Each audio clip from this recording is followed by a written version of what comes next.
Selamat malam, Bu dosen, Dr. Bahasa Indonesia dan rekan-rekan yang saya cintai dan saya banggakan. Perkenalkan, nama saya Rekan Fernando dan mohon izin saya akan mempresentasikan pengertian COVID-19 yang sudah melanda di belahan dunia, khususnya juga di Indonesia. Pengertian dari COVID-19 sendiri. Pengertian teori.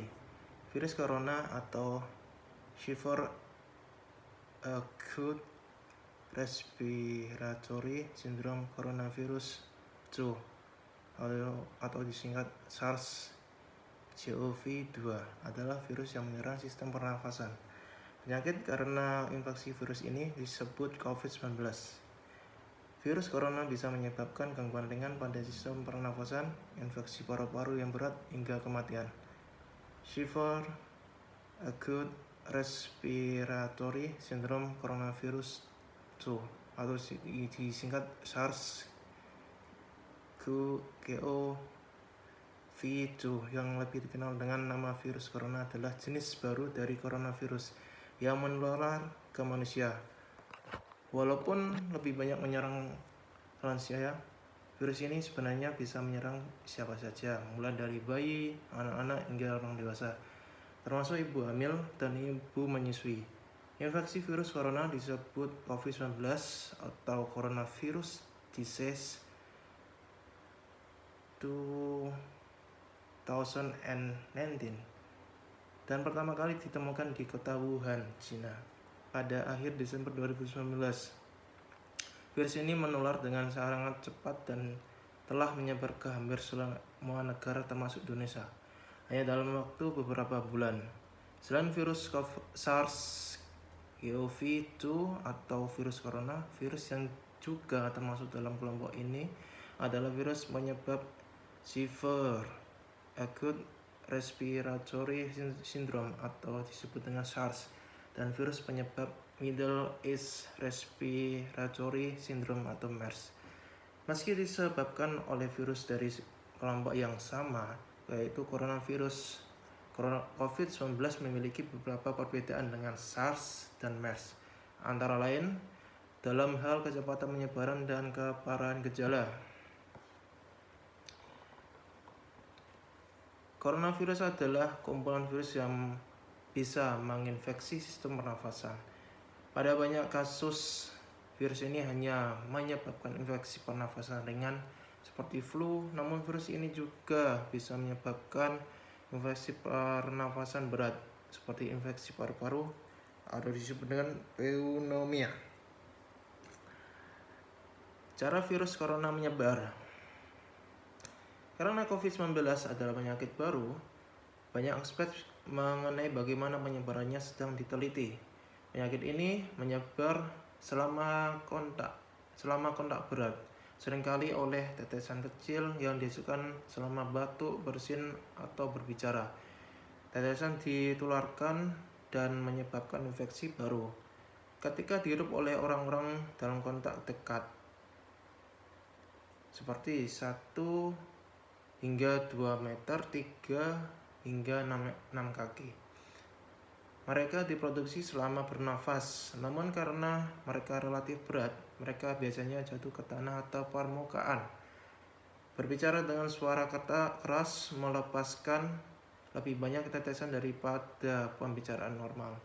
Sebuah penelitian di Singapura menemukan bahwa batuk yang tidak tertutup dalam dapat menyebabkan tetesan mencapai 4,5 meter atau 15 kaki.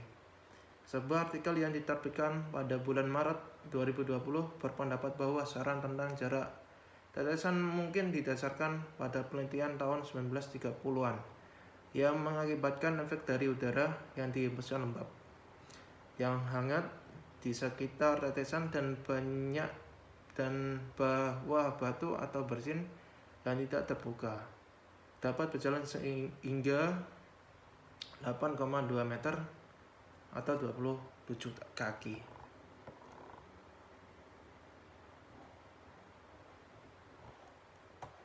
Setelah tetesan jatuh ke lantai atau permukaan, mereka masih dapat menginfeksi orang lain jika mereka menyentuh permukaan yang terkontaminasi dan kemudian mata, hidung, dan mulut mereka dengan tangan yang tidak dicuci.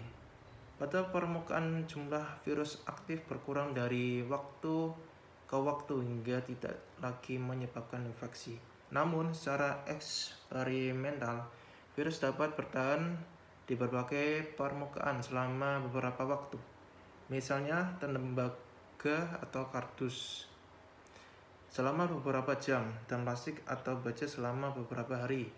Permukaan mudah didekontaminasi dengan desinfektan rumah tangga yang membunuh virus di luar tubuh manusia atau di tangan.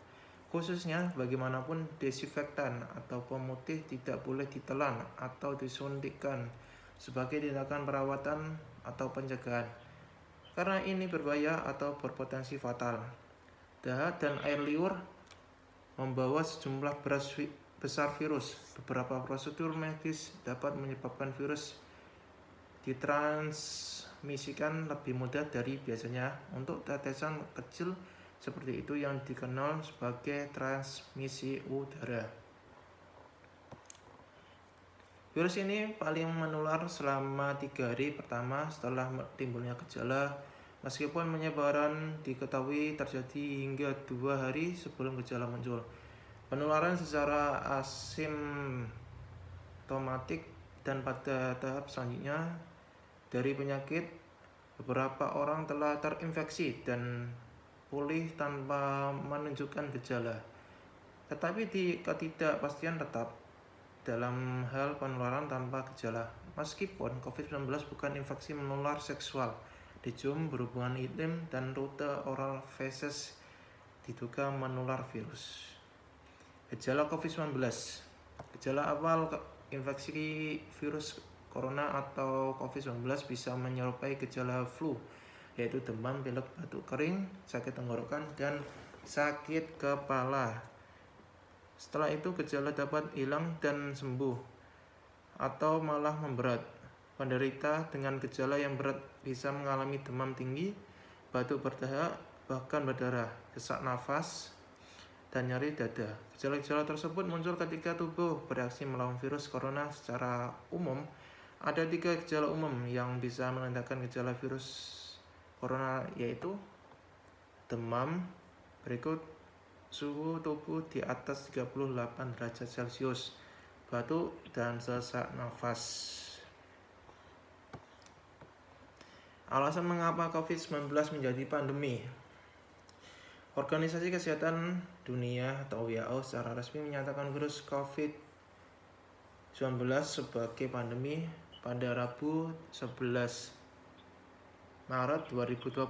Ini disebabkan karena terjadi setelah wabah mirip SARS itu menjangkit semakin banyak orang, di mana pada Kamis pagi angkanya mencapai 126.063 kasus dengan total korban tewas sebanyak 4.616 orang dan sembuh sebanyak 670.071 orang menurut World Matters.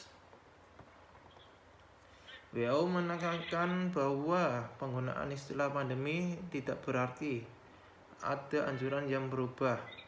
Semua negara tetap diminta untuk mendeteksi, mengetes, merawat, mengisolasi, melacak, dan mengawasi pergerakan masyarakatnya. Awal mula penyebaran virus berawal dari kasus lokal COVID-19 menyebar ke seluruh dunia silih berganti dengan cara penularan yang disebut kasus impor dari luar wilayah asal atau transmisi lokal antar penduduk sejumlah ini. Berbagai peristiwa yang pertama kali terjadi berkaitan dengan COVID-19 agaknya belum memberikan gambaran utuh tentang COVID ini. Kesimpulan sejauh ini, analis para ahli menduga COVID-19 lebih kuat bertahan hidup di daerah bersuhu rendah atau kering, walaupun virus ini juga mewabah di negara-negara dengan kondisi suhu dan kelembapan udara yang sebaliknya. Pengobatan virus corona sendiri. Infeksi virus corona atau COVID-19 belum bisa diobati, tetapi ada beberapa langkah yang dapat dilakukan dokter untuk meredakan gejalanya dan mencegah penyakit penyebaran virus, yaitu merujuk penderita COVID-19 yang berat untuk menjalani perawatan dan karantina di rumah sakit rujukan, memberikan obat pereda demam atau nyeri yang aman dan sesuai kondisi penderita, menganjurkan penderita COVID-19 untuk melakukan isolasi mandiri dan istirahat yang cukup, menganjurkan penderita COVID-19 untuk banyak minum air putih untuk menjaga kadar cairan tubuh.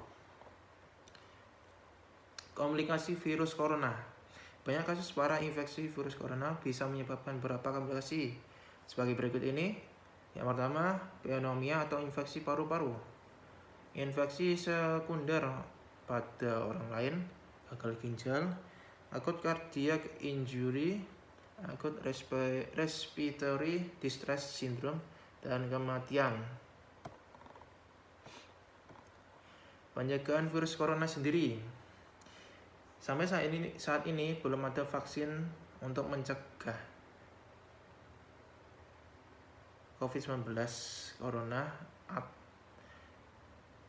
Oleh sebab itu, cara penjagaan yang terbaik adalah dengan menghindari faktor-faktor yang bisa menyebabkan terinfeksi virus ini, yaitu terapkan physical distancing, yaitu menjaga jarak minimal 1 meter dari orang lain, gunakan masker, rutin mencuci tangan, jangan menyentuh mata, mulut, dan hidung sebelum mencuci tangan. Tingkatkan daya tahan tubuh dengan pola hidup sehat, hindari kontak dengan penderita COVID-19, tutup mulut dan hidung dengan tisu saat batuk atau bersin, jaga kebersihan benda yang sering disentuh dan kebersihan lingkungan termasuk kebersihan rumah. Sekian yang dapat saya presentasikan tentang tema COVID-19. Wabillahi taufiq wal hidayah. Wassalamualaikum warahmatullahi wabarakatuh.